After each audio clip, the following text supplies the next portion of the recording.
हरे कृष्णा। मैं ऋषि रंजन पाठक आज बड़े ही इंटरेस्टिंग टॉपिक को लेकर आप सबों के समक्ष प्रस्तुत हुआ हूँ। देखिए, आज का जो टॉपिक है वो है आखिर हमें भगवत गीता पढ़ने की क्या आवश्यकता है। बहुत सारे लोगों का ये प्रश्न हो जाता है कि यार अभी तो तुम जवान हो, अभी ये सब करके क्या करोगे। जवानी पूरा टाइम वेस्ट कर रहे हो, तुम बकवास कर रहे हो। ये भगवत गीता पढ़ना, माला करना, ये सब फालतू का टाइम वेस्ट क्यों करते हो। अरे भाई, अभी तुम्हारी जवानी है, इसको एंजॉय करो। फिर उसके बाद जो है सो थोड़ा बहुत ज़्यादा पैसा कमाने पर अभी बहुत ज़्यादा ध्यान दो। तो ठीक है, पैसा कमाना चाहिए और मैं भी कमाता हूँ, उतना कमाता हूँ जितना में मेरा पूरा परिवार चल जाता है। तो टॉपिक ये था कि आखिर भगवत गीता क्यों ज़रूरी है। देखिए, इसको जानने के पहले एक ख़ास अलग टॉपिक पर चलना पड़ेगा। सबसे पहले आपको ये समझना पड़ेगा कि हमारा जन्म आखिर इस धरती पर क्यों हुआ है। हमारा जन्म आखिर इस धरती पर क्यों हुआ है, आखिर हमने क्यों जन्म लिया इस धरती पर। क्या हम सिर्फ पैसा कमा करके और खा करके और धीरे धीरे समय व्यतीत करते रहें, बड़ी बड़ी बिल्डिंगें खड़ा करते रहें, क्या इसके लिए हैं और अंततः हम मर जाएं? स्वाभाविक सी बात है, आपका जवाब होगा नहीं। लेकिन जो मटेरियलिस्ट लोग हैं, जिन्हें आध्यात्म में बिल्कुल भी रुचि नहीं है, वे लोग तो ये कहेंगे कि हाँ, पैसा हम कमाएंगे, पैसे को खर्च करेंगे, बस यही तो ज़िंदगी है, और क्या ज़िंदगी है। तो लोगों का कहना है कि ठीक है, रोना है तो हम BMW कार में रोएंगे, मैं ऐसे चौक चौराहे पर या फिर एक छोटे से सड़े हुए कमरे में क्यों रोए। देखिए, यहाँ पर बात ये है कि जिनकी मेंटलिटी आध्यात्मिक है वो अलग विचारधारा रखते हैं, और जिनकी मेंटलिटी भौतिक है वो बिल्कुल अलग विचारधारा रखते हैं। जैसे अगर आप किसी भी आध्यात्मिक व्यक्ति से अगर बात कीजिएगा तो भले ही उसे कोई जानकारी ना हो, लेकिन उससे पूछिएगा कि आखिर तुम्हारे जीवन का लक्ष्य क्या है, क्या तुम सिर्फ पैसा कमा करके और पैसा खर्च करके इस जीवन को बिता देना चाहते हो।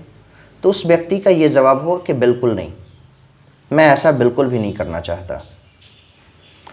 वो सीधा सीधा जवाब देगा कि मुझे मोक्ष की प्राप्ति के लिए मुझे आध्यात्मिक जीवन बिताना है। तो सीधी सी बात है कि आप जब एक मोबाइल फ़ोन ख़रीदते हैं तो मोबाइल फ़ोन को यूज कैसे करना है, मोबाइल फ़ोन को चलाना कैसे है, इसके लिए आपको मैनुअल दिया जाता है साथ में।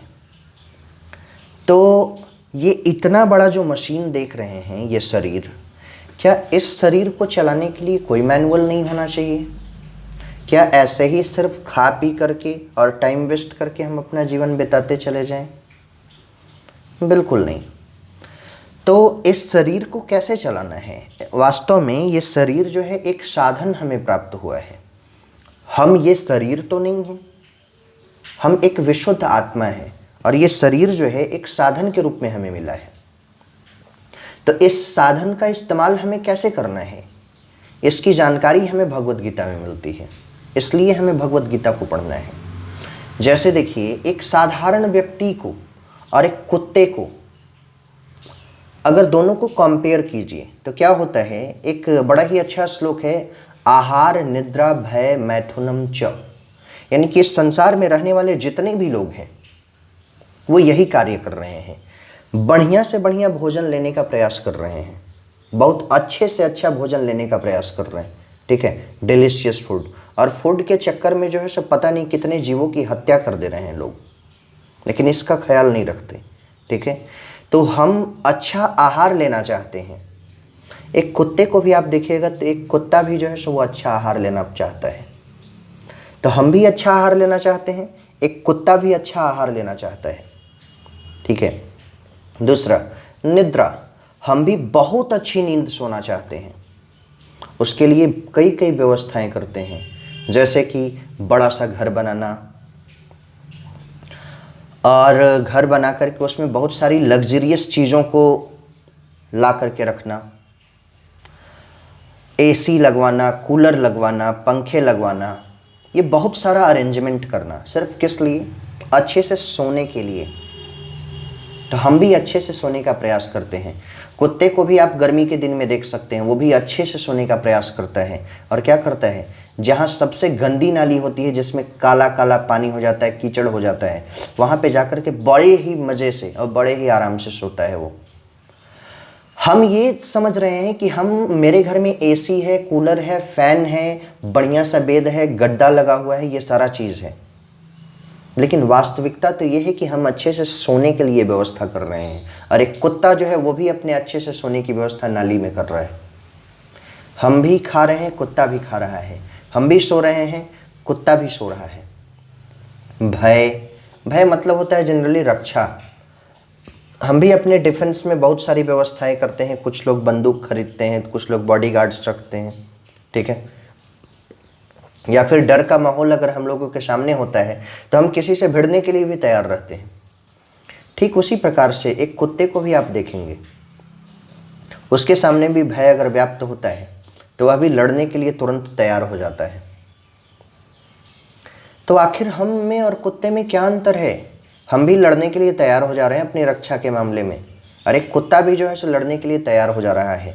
तो क्या हम लड़ते लड़ते अपना जीवन बिता दें? क्या हम खाते खाते अपना जीवन बिता दें? क्या हम सो करके अपना पूरा जीवन बिता दें? क्या इसीलिए हमारा जन्म हुआ है? फिर उसके बाद चौथा है मैथुनम च। मैथुनम च का मतलब होता है टू हैव सेक्स, जिससे कि हम संतानोत्पत्ति कर सकें। तो हम भी बच्चे पैदा करते हैं और एक कुत्ता भी बच्चे पैदा करता है। कुत्ते के तो 4-4, 5-5, 6-6 बच्चे एक बार में पैदा होते हैं। हम भी बच्चे जो है से पैदा करते हैं। तो हम भी खा रहे हैं, कुत्ता भी खा रहा है। हम भी सो रहे हैं, कुत्ता भी सो रहा है। हम भी अपनी रक्षा कर रहे हैं, कुत्ता भी अपनी रक्षा कर रहा है। हम भी मैथुन करके जो है सो बच्चा पैदा कर रहे हैं और कुत्ता भी मैथुन करके बच्चा पैदा कर रहा है। तो क्या सिर्फ इन्हीं 4 कार्यों को करने के लिए आए हैं? आदमी, मनुष्य जितना भी कमा रहा है इस दुनिया में, बहुत सारे लोग कमाई कर रहे हैं, ठीक है, लेकिन कमाने का उनका उद्देश्य क्या है ये देखिए। तो आपको उद्देश्य में यही 4 चीज़ नजर आएगा: बढ़िया भोजन, बढ़िया से सोना, अच्छे तरीके से अपनी रक्षा करना और संतानोत्पत्ति करना। इस 4 के अलावा कोई 5वां उद्देश्य नजर ही नहीं आएगा आपको। लेकिन जो लोग इंटेलिजेंट होते हैं वो कहते हैं क्या? जीवस्व तत्व जिज्ञासा। वो तत्व मीमांसा करते हैं, वो तत्व की जिज्ञासा करते हैं।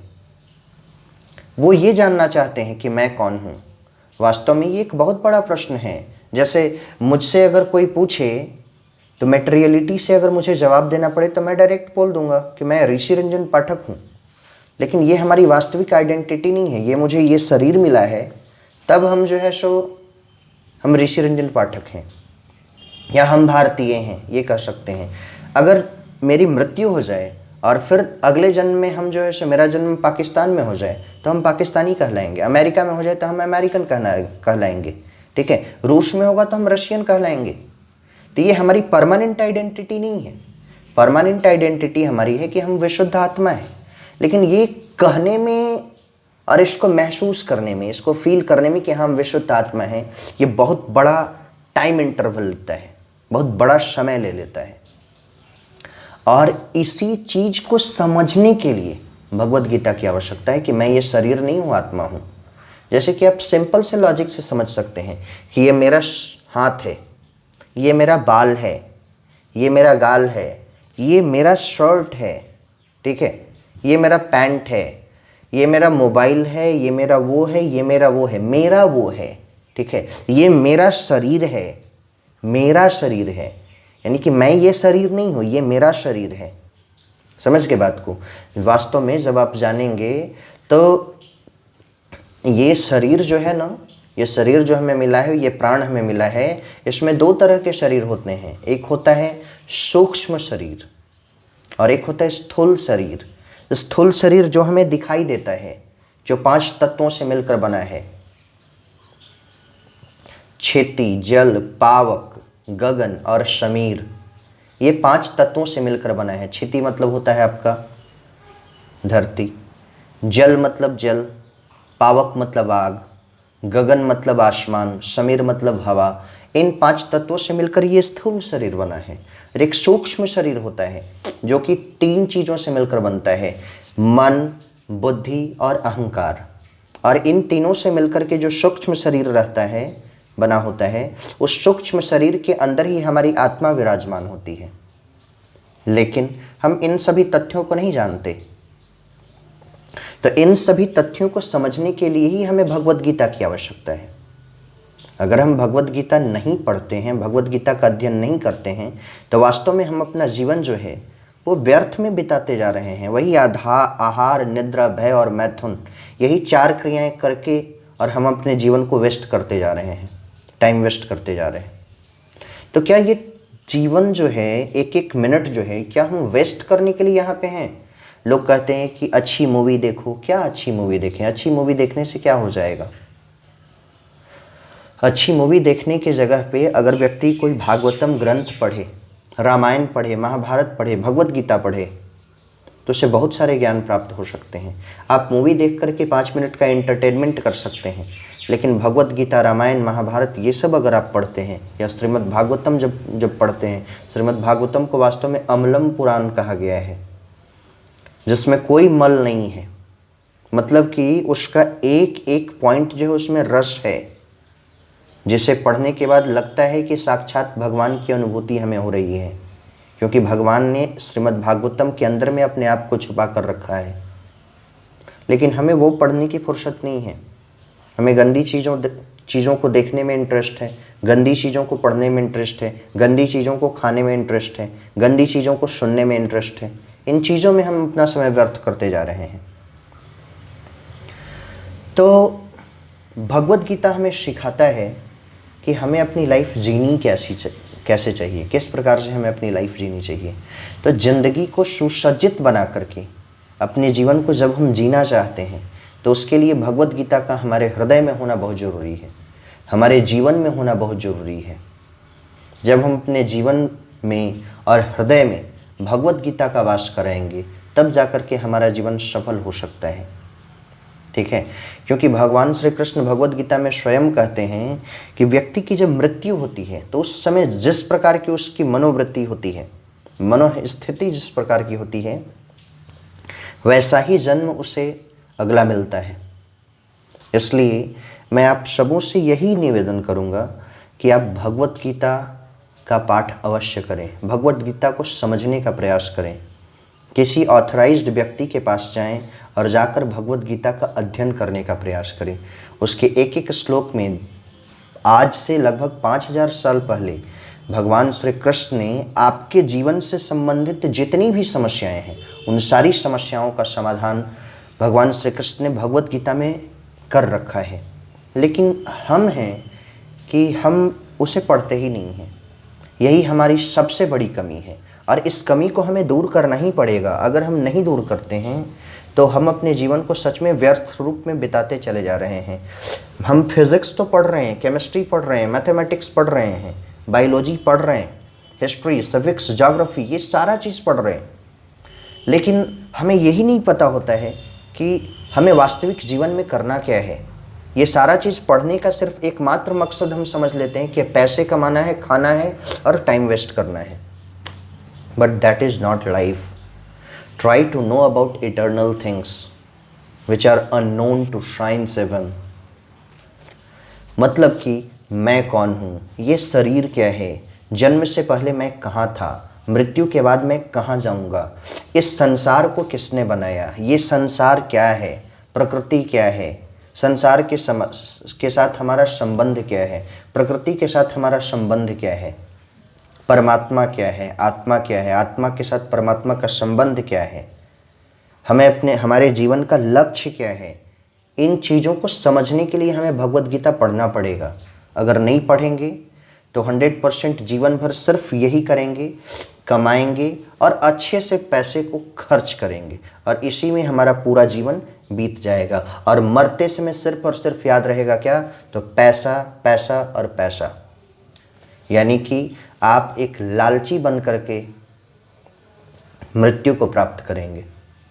तो ये आपके लिए बिल्कुल भी अच्छा नहीं है। इसलिए बेहतर है एक बेहतरीन लाइफ स्टाइल को अपनाने के लिए, एक बेहतरीन जीवन को अपनाने के लिए आपको भगवत गीता का अध्ययन करना चाहिए।